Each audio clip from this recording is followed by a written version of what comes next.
Weißt du überhaupt, wie gern dass ich die mag? Auf Bayerisch.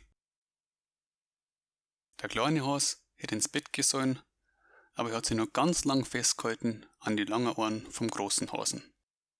Der kleine Has will sich nämlich ganz gewiss sein, dass ihm der große Has auch zuhört. Und dann hat er gesagt, rat einmal, wie gern dass ich die mag. Oha, sagt der große Has, ich glaub nicht, dass ich das da rat.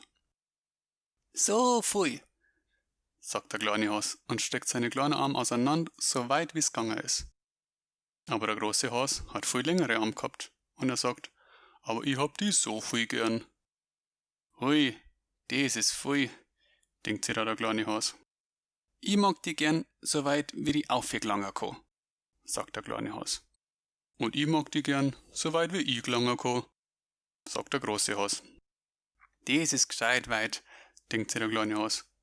Hätte ich bloß auch so lange Arme. Auf einmal hat der kleine Has eine gute Idee.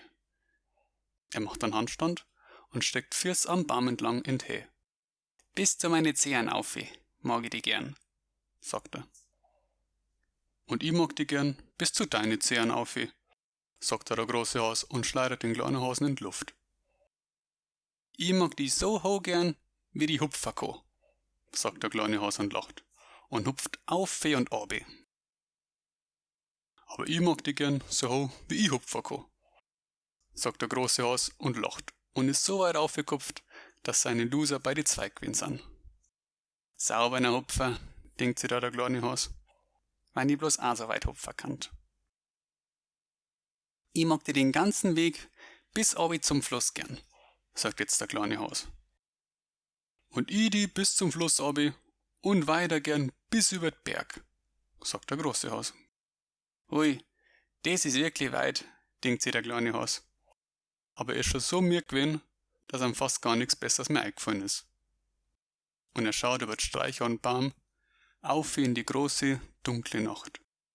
Ja, gibt's leicht was weiter weg ist als wie der Himmel? Ich hab die gern bis zum Mond, sagt der kleine Has und macht seine Augen zu.